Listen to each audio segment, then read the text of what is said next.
Special report में अब बात करते हैं पवार के बाद कौन। देश कद्दावर नेता शरद पवार ने एनसीपी अध्यक्ष पद से इस्तीफा दे दिया है और मुंबई के वाईबी चौहान सेंटर में अपनी किताब के विमोचन के दौरान उन्होंने ये ऐलान किया। उन्होंने कहा कि मैं एनसीपी के अध्यक्ष पद से रिटायरमेंट ले रहा हूं और ऐसी खबरें मिली हैं कि जब वो भाषण दे रहे थे तब एनसीपी कार्यकर्ता उनके सामने हाथ जोड़कर खड़े थे। और आपको बता दें कि हाल ही में उन्होंने इसके संकेत भी दिए थे। उन्होंने कहा था कि अगर रोटी को समय पर नहीं पलटा जाए तो वो जल जाती है। देखिए पवार के इस्तीफे पर ये खास रिपोर्ट। पवार के बाद कौन? 82 साल के शरद पवार ने छोड़ा एनसीपी अध्यक्ष पद। कार्यकर्ता मनाने को तैयार नहीं, भावुक हुए नेता कार्यकर्ता। अजीत बोले भावुक ना हो, वो वापस नहीं लेंगे फैसला। अब एनसीपी का किसे मिलेगा सियासी ताज? अजीत पवार, सुप्रिया सुले या कोई और? शरद पवार की बेटी सुप्रिया सुले ने 17 अप्रैल को कहा था कि 15 दिन में महाराष्ट्र की राजनीति में 2 बड़े विस्फोट होंगे।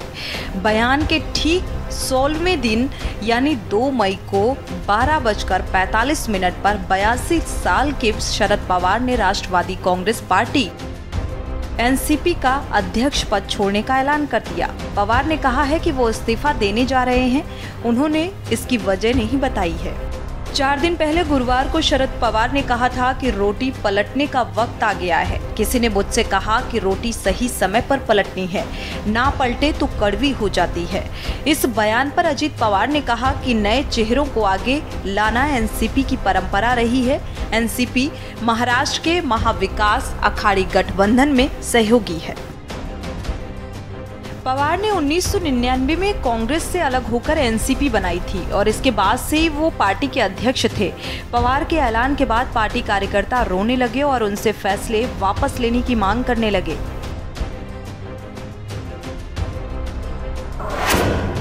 एनसीपी की सियासी ताकत। एनसीपी के 9 सांसद, 13 राज्यों में 57 विधायक, लोकसभा के 5 और राज्यसभा के 4 मेंबर। पार्टी के 57 विधायक हैं। महाराष्ट्र में 54, केरल में 2 और गुजरात में 1।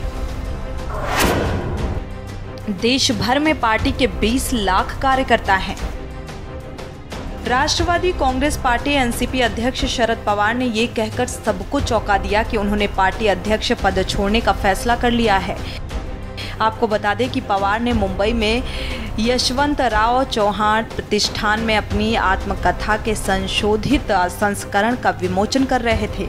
आपको बता दें कि 1999 में स्वयं गठित अपनी पार्टी एनसीपी की कमान संभाली थी। पवार के इस्तीफे के ऐलान के बाद विरोध जताते हुए एनसीपी के नेताओं और कार्यकर्ताओं ने उनसे फैसले को वापस लेने की मांग की। एनसीपी की महाराष्ट्र इकाई के अध्यक्ष जयंत पाटिल और पार्टी नेता जितेंद्र चौहान अपने वरिष्ठ नेता की घोषणा के बाद रो पड़े। पार्टी सांसद प्रफुल्ल पटेल ने हाथ जोड़कर पवार से उनका फैसला वापस लेने की विनती की। पटेल ने कहा कि पवार ने अपने इस्तीफे की घोषणा करने से पहले किसी को विश्वास में नहीं लिया है, पर मोहर लगा दी है। लेकिन अब सवाल ये है कि शरद पवार के बतौर पार्टी अध्यक्ष इस्तीफा देने के बाद एनसीपी का अगला बॉस कौन होगा? 2024 आम चुनाव से पहले एनसीपी अध्यक्ष शरद पवार ने एक सियासी गुगली फेंकते हुए दिल्ली से लेकर महाराष्ट्र तक सनसनी मचा दी है। मुंबई में अपने आत्मकथा विमोचन के दौरान शरद पवार ने कहा कि मेरे साथियों, भले ही मैं अध्यक्ष पद से हट रहा हूं, लेकिन मैं सार्वजनिक जीवन से रिटायर नहीं हो रहा। निरंतर यात्रा मेरे जीवन का अभिन्न अंग बन गया है। मैं सार्वजनिक कार्यक्रमों, बैठकों में भाग लेता रहूंगा, चाहे मैं पुणे रहूं, मुंबई, बारामती, दिल्ली या भारत के किसी भी हिस्से में रहूं। मैं हमेशा की तरह आप सभी लोगों के लिए उपलब्ध रहूंगा। मैं लोगों की समस्याओं के समाधान के लिए 24 घंटे काम करता रहूंगा। बहरहाल शरद पवार का ये ऐलान उनकी बेटी सुप्रिया सुले के बयान की याद दिलाता गया। 82 साल के शरद पवार ने अपनी पार्टी का उत्तराधिकारी घोषित नहीं किया है। इसीलिए उनकी इस घोषणा के बाद सबसे बड़ा सवाल यही है कि आगे एनसीपी का ताज कौन संभालेगा। एनसीपी के उत्तराधिकारियों में 2 नाम सामने आते हैं। पहला नाम उनकी बेटी सुप्रिया सुले और दूसरा नाम है उनके भतीजे अजीत पवार। हाल फिलहाल में महाराष्ट्र की राजनीति में इस बात की चर्चा जोरों से थी कि अजित पवार बीजेपी के साथ शामिल होकर गठबंधन में शामिल हो सकते हैं। अजित पवार 2019 में एक अभूतपूर्व राजनीतिक घटनाक्रम में देवेंद्र फडणवीस के साथ मिलकर सरकार में शामिल हो भी चुके हैं। हालांकि अजित पवार ने इन अटकलों को खारिज कर दिया था और कहा था कि वो जीवित रहने तक अपनी पार्टी के लिए काम करेंगे। हालांकि अजित पवार ने महज कुछ ही दिन पहले अपने राजनीतिक महत्वाकांक्षा जाहिर करते हुए कहा था कि वो 100% महाराष्ट्र के सीएम बनना चाहते हैं।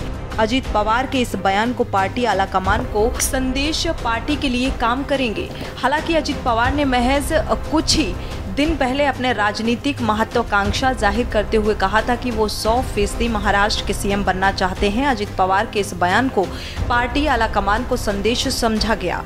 वहीं सुप्रिया सुले शरद पवार की बेटी तो हैं ही, एनसीपी कैडर में वो पार्टी की सहज उत्तराधिकारी भी मानी जाती हैं। स्पेशल डेस्क के न्यूज़ इंडिया।